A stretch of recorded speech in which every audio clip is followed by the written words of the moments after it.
La montée en puissance de l'armée malienne, ou du moins ce qui est présenté comme tel, pourrait avoir mis en déroute les groupes armés terroristes sans les faire reculer. Doit-on en déduire, en définitive, que les FAMA montent en puissance en même temps que les djihadistes? L'un n'est visiblement pas antinomique de l'autre, à en juger par les récents soubresauts sécuritaires que le Mali a traversés en l'espace de 2 semaines.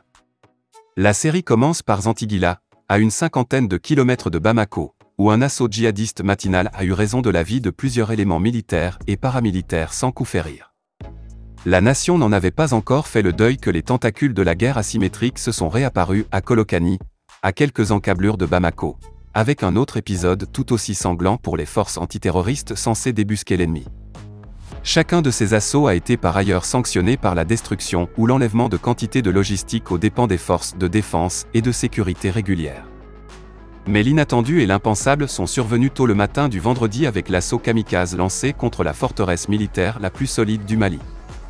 Après plusieurs heures d'échanges de feux nourris et d'inquiétudes, le bilan, selon le communiqué officiel de l'état-major général des armées, fait état d'un mort, de plusieurs blessés et de matériel détruit du côté des FAMA, ainsi que de nombreux djihadistes neutralisés ou capturés.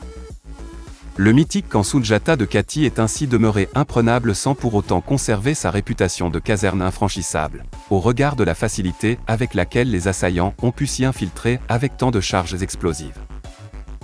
Quoi qu'il en soit, le rapprochement de la terreur de la capitale malienne n'est pas la seule nouvelle donne à craindre de l'hydre terroriste que l'armée malienne affronte depuis une décennie. En gagnant en expansion, le terrorisme malien pourrait aussi se présenter sous des traits beaucoup plus hideux que ceux qui l'ont caractérisé dans les zones où il a jusqu'ici prospéré.